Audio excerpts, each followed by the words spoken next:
The MLB Gambling Podcast on the Sports Game Podcast Network is brought to you by Arctic Fantasy. Get the $1,000 deposit match when you sign up at Arctic Fantasy with the promo code MLB SGPN.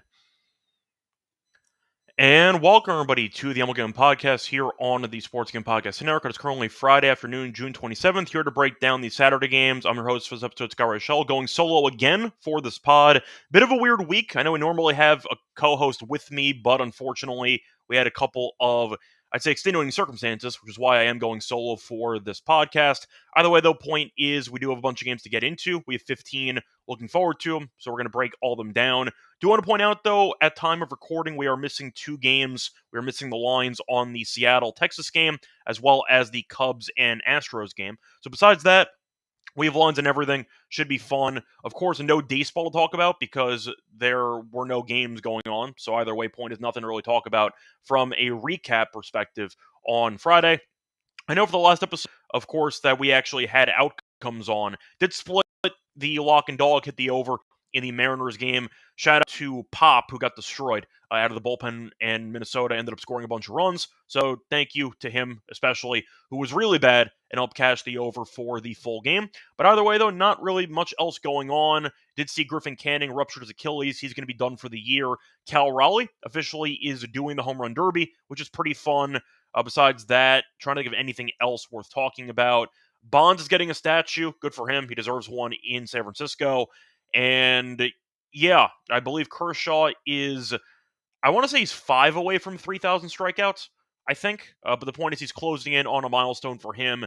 He'll be a Hall of Famer anyway. Doesn't really matter. But either way, he's closing in on one more milestone. Nothing else to really talk about, though. Not really any other, news stories that really, were noteworthy for me. So either way, time to move on into the games for Saturday. Before we get into the games, though, a reminder that we are having a new contest for NASCAR because the in-season tournament is happening and we're running a free contest. Head over to sportsgamepodcast.com/NASCAR contest to get in on the action for a chance to win a $200 gift card, and make sure to subscribe to the NASCAR Gambling Podcast. Moving on to the actual games on the card for once again Saturday. Starting off with the A's taking on the Yankees.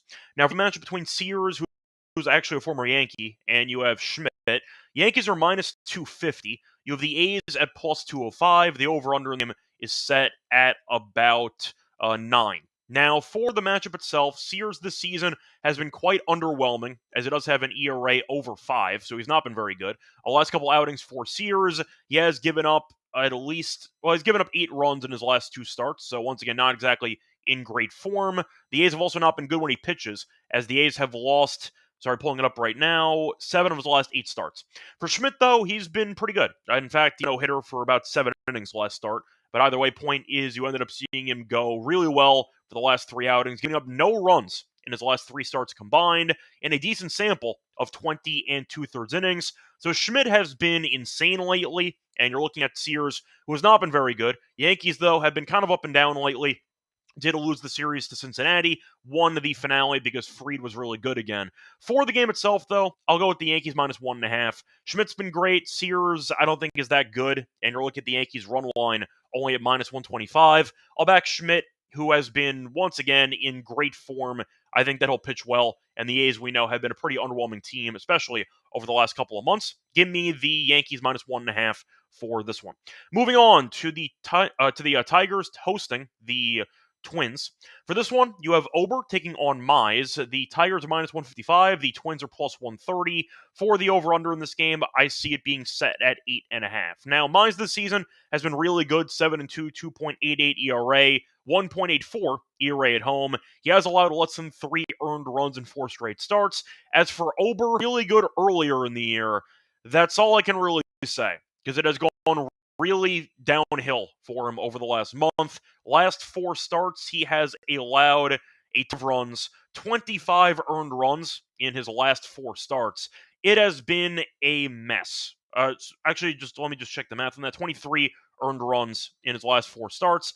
He's also given up an insane amount of home runs, giving up 10 home runs in his last 4 starts. Ober has fallen off a cliff. I want nothing to do with them in this game. Detroit is a great team based on record. Mize has been good too. Minus 145 for the money line, I think could be interesting. I prefer the run line at plus 135 for Detroit. I think that Ober at this point, it's kind of an auto fade territory. I think you're looking at a spot where I got to keep fading over until he turns it around, especially against the Detroit, who's been really good at home this season, as the Tigers are 28-13 at home. Minnesota is 17-25 on the road. Give me Mize and the Tigers -1.5 for this game as well. Moving on to the next game on the card. Looking at another one. Going to look at the Mets and the Pirates game. For this one, you have Blackburn against Burrows. For this one, Mets are -155. The Pirates are +130. And the over-under in this game is set at around 9. Now, Burrows was having a decent run until last start because he ended up getting shelled. I ended up going 4 2/3, 7 hits, 4 runs against the Rangers. Then he got a bullpen appearance on Wednesday. So assuming he actually starts this game, he would be an opener. So I'm assuming he'll go probably 2 innings, if that, for this one. So it might be a bullpen game for Pittsburgh. As for the Mets, Blackburn has not been good at all. 0-2, 6.62 ERA. He has given up at least 3 earned runs in 4 straight outings. So not ideal for Blackburn. For the game itself, look, the Mets are their team. We know the Pirates stink. Having said that, -155 with Blackburn is not appealing at all. I would go with the Pirates team total over, but that implies I have faith in Pittsburgh to actually hit the damn ball. I think I have to go with that. I don't trust Burrows. I don't know how many innings he's going to actually go. And the fact is he only went 2 1/3 a couple days ago. So Burrows should be an opener. I don't want to deal with Pittsburgh as a whole. But for the first 5, I don't mind a team total. I'll fade Blackburn. Said before, he's given up 3 earned in 4 straight outings. So I don't mind going with Pittsburgh. First 5 team total over potentially. Could be plus money in that game. But I do think instead of actually trying to back the Pirates to win a game for once, I'll fade Blackburn instead. Give me the Pirates' first 5 team total over as a main thought for that one, ignoring Burrows, ignoring the entire pitching staff for Pittsburgh in the process. Moving on to the Rays against the Orioles. For this one, you have Littell against Eflin. -110 apiece, and you're looking at the over-under in this game being set at around 10 or 9.5.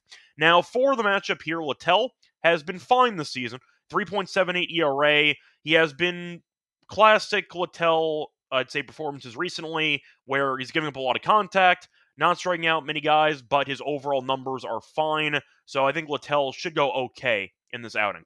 As for Eflin, he's been pretty up and down. 6-4 record, but he does have a 5.46 ERA. Better at home, though. 4.32. Really bad last 2 starts, though. 8 innings pitched, 22 hits allowed, 13 earned runs, and 5 home runs. So I'm not backing Eflin in a spot, especially when you factor in how much better Tampa is than Baltimore. This price is insane to me. I think Tampa should blindly be favored in this game. I don't know how this is a pick'em. Baltimore stinks. They're 12 under, they're 4 under at home. Tampa's 11 over, and they're 7 over on the road. Give me Littell in this one. Both pitchers pitch to contact. That is kind of a moot point. But Eflin has been getting torched, especially for the last 2 starts. Give me Littell to pitch decently. Should be good enough in this game. Give me Tampa to get the job done into this road game. Moving on to the Mariners taking on the Rangers. Once again, no line on this game. We have Wu against Rocker. For the lines itself, we have nothing. But for the recent form, Rocker has been better recently. Last 2 starts, 11 1/3 innings pitched, 2 runs allowed, and he actually did battle a bit against the Pirates. Had a couple of leadoff base runners he worked around, but gave up no runs. They got the win 3-2. So Rocker has been better lately. Not dominant, but he's been, I'd say, effective. He's found ways to eat some innings. As for Wu, he's been pretty good this season. 3.12 ERA, and he has given up 2 earned in his last 2 starts combined. Both solo home runs against the Twins in his last start. Now, I think based on the overall, say, form of both pitchers and based on their talent, I think Wu's better than Rocker. Rocker, watching that Pittsburgh start, I had the under. That was on Saturday. It was not a pretty performance by Rocker. I think a lot of it was chalked up to, damn, these Pirates batters are really terrible. But I do think that Rocker should struggle a bit more against Seattle. Seattle's offense cooled off at the back end of that Twin series as they really did nothing the last 2 games. But I do think Seattle with Wu should have looked pretty sharp here. The Rangers might be favored in this game as the home team, and they are a decent home team, as they are 23-16. But Rocker still has not been great this season. I'm not going to suddenly overreact to 2 starts where he goes about 5 innings, and he battles the entire way through. Give me Wu in this one in Seattle, maybe a plus money for this matchup. Moving on to the next game, you have the Padres taking on the Reds. You have Vasquez taking on Abbott. Now, the Reds are minus 160. You have the Padres at plus 135 for the over-under in this game. I see the line being set at about 9.5 or 10. Abbott has been amazing this season, 7-1, a 1.79 ERA, been absolutely shoving. He's allowed 2 earned runs in his last 3 starts combined, so he has been once again in peak form. Vasquez has been okay, 3.6 ERA. Good lately, though. He has given up 6 earned runs in his last 4 starts combined. For the over-under, once again, I see 9.5 or 10. Feels too high for this one. I'll go with the under. I understand it's in a hitter-friendly ballpark, and I understand that Cincinnati can, in theory, wake up offensively. Same can be said about San Diego. But I do think these pitchers are actually not that bad. Abbott's been incredible, and I think Vasquez has been quite underrated over the last month. But you're looking at the wind for this matchup, and quickly pulling it up right now, where the Reds' wind is going to be located. Blowing out at about 6 miles per hour, about 86 degrees, bit of rain, so the weather shouldn't be that terrible. I'll go with the under. I think 10's too high. I think that these offenses can be very streaky at times, and I do think you're going to see this game finish somewhere in the potential 8-9 range. But 10 does feel pretty high with these pitchers based on current form. Give me the under for this matchup. Moving on to the Cardinals taking on the Guardians. Now, for this pitching matchup, you have Mikolas against Ciccone. For this one, you have Ciccone and the Guardians at minus 120. You have the Cardinals at even money, and for the over-under in this matchup, I do see the line being set at about 8.5. Now, some of this is going to come down to if J-Ram does play. X-rays came back negative. He got hit by a pitch yesterday. We'll see if he's going to be missing any time or not. But the point is, the Cardinals, we know, have been good at home, bad on the road. Guardians have been 3-over at home this season. Both pitchers are guys who you don't really feel great about, but their numbers are actually okay this season. Ciccone especially, who has an ERA of 3.38. It's 5.79 at home, but he's been very good lately. He has allowed less than 3 earned in 4 straight, and I feel like nobody's noticed that he's actually been really good for the last month. As for Mikolas, he pitches to contact, been good on the road, a 3.83 ERA on the road. He has allowed 2 earned runs in each of his last 2 starts. I think looking at this matchup in general, I like the under in the game. I think 8.5 is too high. I understand you can argue that one of these guys might get shelled. Window is blowing in at around 9 miles per hour, and I do think with Ciccone's recent form, Mikolas being pretty good, and maybe J-Ram not playing if he's still feeling sore with the hit by pitch. I think 8.5 is too high for these offenses, and I do think we're going to see a lower scoring game. Give me the under into this one. Moving on to the next game, you have the Blue Jays taking on the Red Sox. You have Bassett against Giolito. Toronto is minus 125. You have the Red Sox at plus 105. The over-under in this game is set at around 9. Now, Giolito this season has been fine, a 3-1, 4.53 ERA. Terrible at home, though. Does have a 7.66 ERA in Fenway. Good last couple of starts, though. Last 3 starts, 18 innings pitched, 2 earned runs combined. But, once again, not great at home. Did shut down Tampa in his last home start, though, so a nice job bouncing back after that really bad outing against the Angels a couple weeks ago. For Bassett, though, he's been really good, a 3.61 ERA, but has been worse on the road, a 4.91 ERA. Last start, he was great against the White Sox, but his last road start, not as amazing. 7 innings, 4 runs against the Cardinals. For this matchup, I don't really trust Bassett that much. I think that on the road, he's been definitely worse than at home. Giolito, I don't trust either in this game. The problem is Boston really can't hit right now, and I do think they might sabotage the total by themselves. So I don't mind going for a Toronto first 5 potentially in this matchup. I think Bassett should go okay early, might struggle as it goes along. But Giolito, I've not really been sold on this season. Think that Toronto is the better offense by far at this point. Boston traded away Devers. We know Bregman's out indefinitely, and they're using Trevor Story's corpse. They have Abreu, Toro, a couple other guys, but the offense just isn't that intimidating, and I do think that Toronto has a bit more firepower. Vlad also got hit by a pitch yesterday, though, so we'll see if he misses any time or not. The X-rays came back -2, so we'll see what happens with the extra injury report. But Boston, after watching them get swept by the Angels over the last few days, I am not interested in backing this team. Give me Toronto at around -125. I go with the first 5 as well, but it's Toronto or pass for me. I just don't trust Boston enough based on what I've seen lately. Give me Toronto, who I think just has much more firepower offensively at this point in time. Before we get into the other games on the card, a reminder, they're brought to you by our sponsor, which is MyBookie, because they're available for a ton of sports. They have the MLB cards, WNBA, golf, and of course, football futures. Also, use it for a ton of occasions. Use crypto for deposits, fast payouts to your Santo, for your new account. Use the code SGPN for 100% does match up to 1K. Terms and conditions MyBookie, promo code SGPN. We're also brought to you by Circa, because they are still hosting the Ultimate Fantasy Football Contest, because they are still giving away the Ultimate Fantasy Football Experience for a 12-person league drafts in Vegas. We show VIPs for their stay. Get a one more ride from the airport, a 5K tab from Stadium Swim and hotel stay for you and your 11 league mates. When you sign up, though, you could also, once again, do so for free, limited time, because the contest is closing soon. But in addition to that, you could always get 15% off everything at the Circa properties with the code SGP15. Welcome back, everyone, to the MLB Gambling Podcast. Finished going through the first couple games on the card for Saturday. Time to keep rolling with the next game. Moving on to the Rockies, taking on the Brewers. For this one, you have Sanzatella against Priester. The Brewers are minus a 235. Rockies are plus 195. The over-under is set at around 9 or 9.5. Now, Sanzatella has been arguably the worst starting pitcher in the entire league this season. His ERA on the road, though, is better. And you know what? He's actually turned a bit of a corner lately. He has allowed 2 earned runs in his last 2 starts combined. So maybe he's figured something out. Maybe. We'll see. But either way, the Rockies have actually won each of his last 3 starts. So maybe he has actually found something.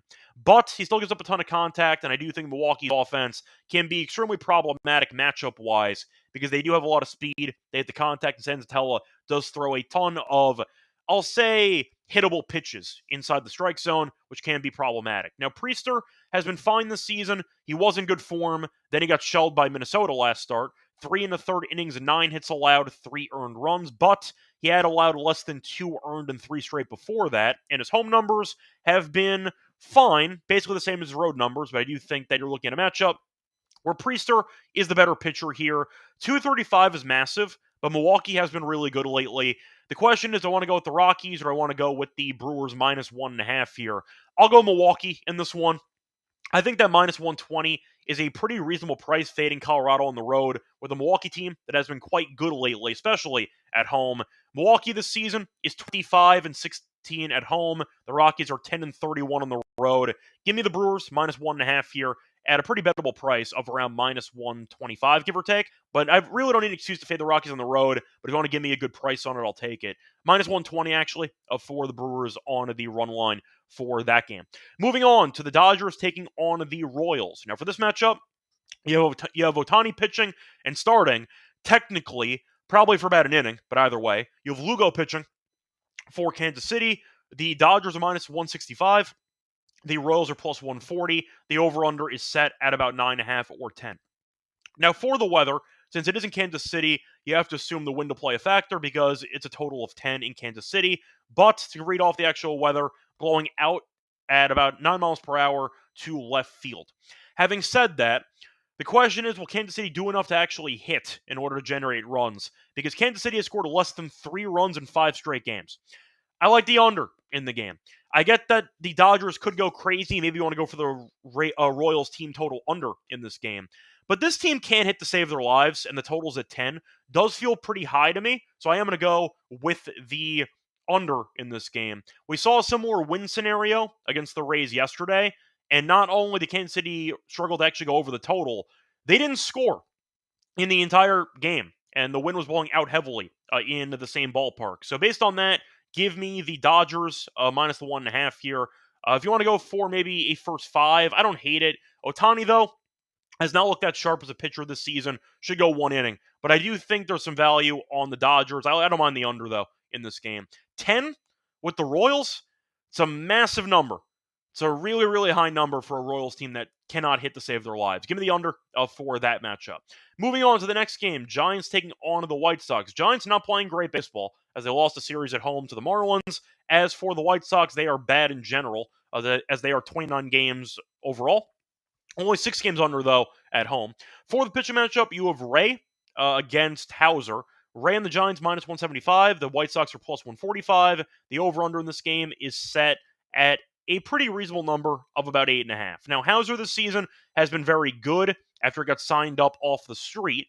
He has a 2-2 record, a 2.27 ERA. His ERA at home, though, 0.75. He's been really good. As for Ray, solid season as well, and you're looking at what could be a pretty interesting matchup, which could be low scoring between these teams.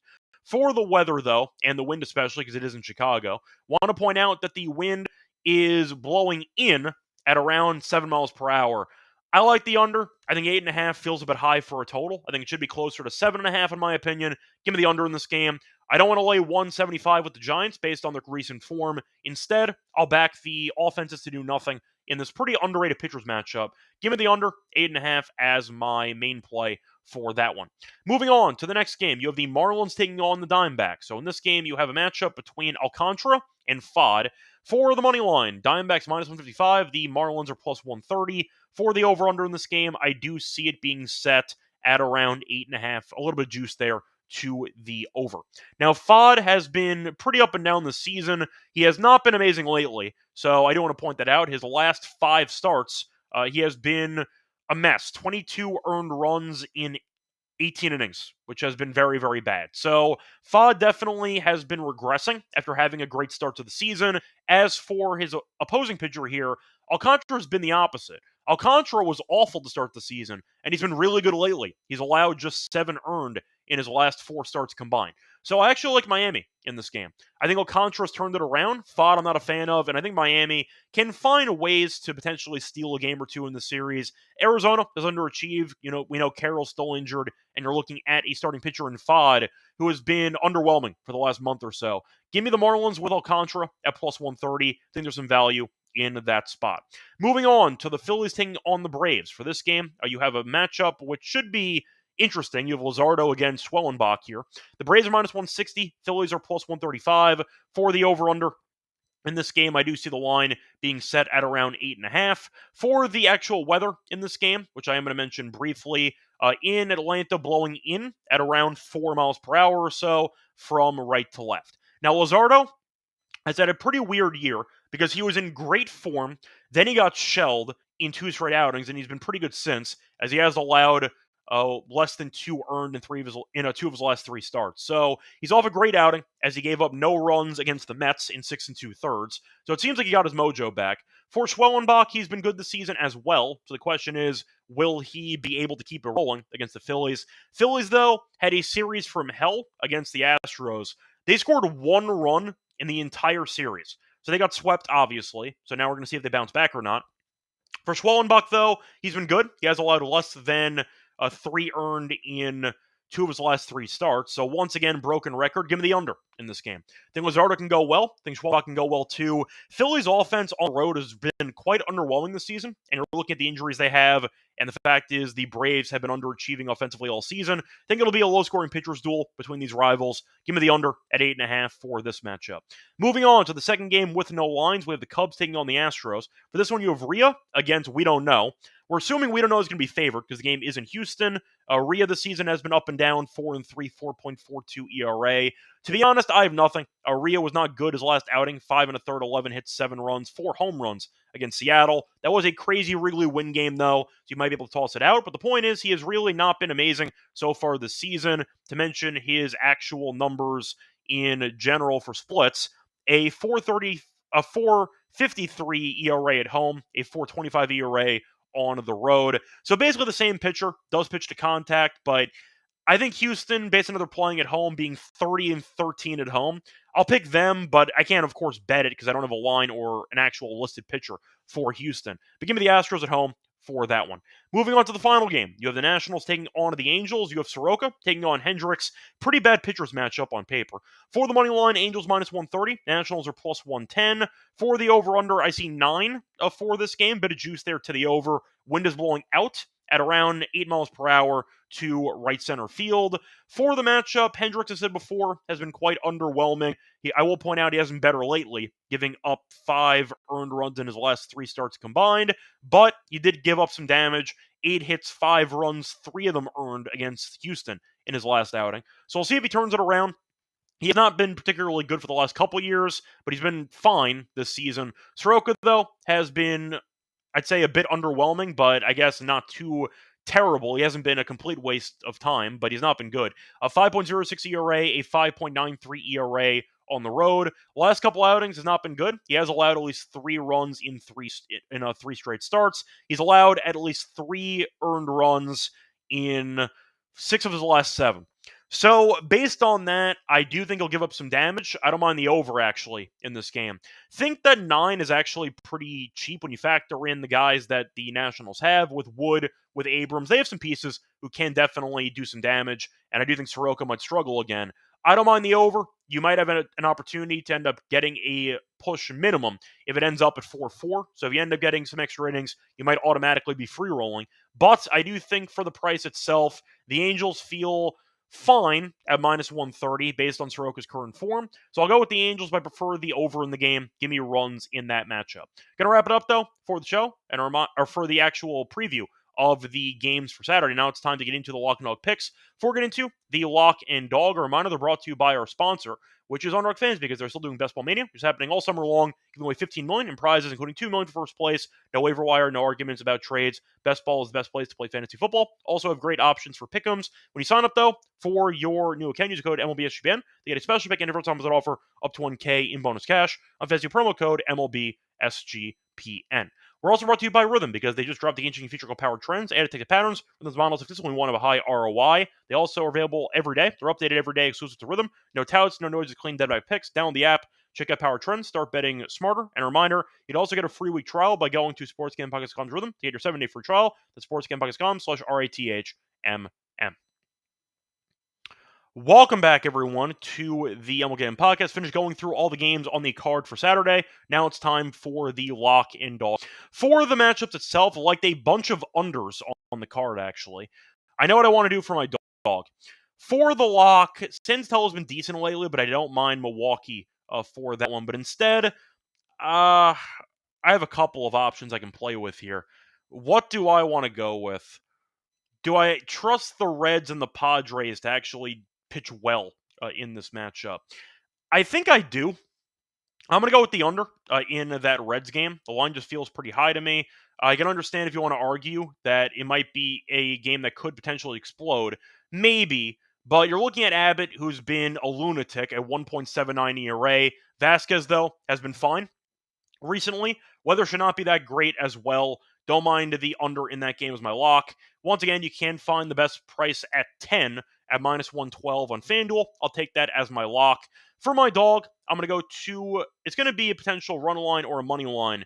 Do I want the Nationals to do some potential damage here? Maybe, but I don't think I trust Soroka enough, so I'll pass on that. Miami I thought about, because Alcantara has been really good lately. Could be an option there where Fod has not been good. I think I'll take that approach, actually. I also could have gone with the run line for the... actually, you know what? Do I want to change my lock at the last minute? I said the under for that Reds game. I forgot that I did have another game that I did like. I think I am going to swap it. Give me Tampa on the money line at minus 110. So I don't mind the under in that Reds game, but I am going to change my mind. My official lock on the show is Tampa money line. I was going to do that before. I forgot to. But Eflin's been horrific. You're looking at his last 2 starts. He's given up a total of 13 earned runs. You're looking at Littell, who's been fine. Tampa's a good team. Baltimore's not, so apologies that I forgot about that earlier. But my lock for the show will be the Rays money line at minus 110. I think the price is wrong. For the dog, give me Miami first 5 money line, taking on the Diamondbacks. I think Alcantara goes fine. I do think that you're looking at a pitcher in Fod who just has not been able to piece it together recently, and I do think it can be a pretty problematic situation for Arizona. Miami might win by scoring 1 run if Alcantara ends up shoving, but instead, I'm going to go with the Marlins money line in the first 5. Don't believe I have a line on that yet, so apologies if you were looking for one. But either way, give me the Marlins first 5 money line as my dog for the show. Now it's time for the home run picks for the actual show. Who do I want to fade when it comes to, by the way, it was announced that the Pirates are going to be using Falter as the starter on Saturday. So I don't mind Pittsburgh money line in that game as well. Falter's been pretty good, but it has been announced he will be getting the start. So for the actual home runs, I think I have to fade Ober, who's been so bad. He's allowed 10 home runs in his last 4 starts. It's been a mess. He's given up 8 home runs in his last 3 starts. Who has owned him historically? Looking at the numbers here, I'm not going to go with Keith. Torque's been really bad. 2 for 19. I mean, that's just a mess. Okay, let me just quickly see how he's done against lefties and righties. Lefties have homered pretty decently against them. The question is, do I actually trust Riley Green or Carpenter to go yard in this matchup? Let me just see how Green's been doing lately. He's not hit a home run in a while, but it could be a decent matchup for him there. Let me just see his home and road splits. He has been better on the road for Green. Let me see Carpenter for the stats. He's been bad against Ober, but maybe he can figure it out. Okay, sorry, let me just quickly check this. He's been better at home. Yeah, you know what? Even though the head-to-head numbers are bad against him, I might do it anyway because Ober's been in an absolute just free fall lately. Give me Carpenter.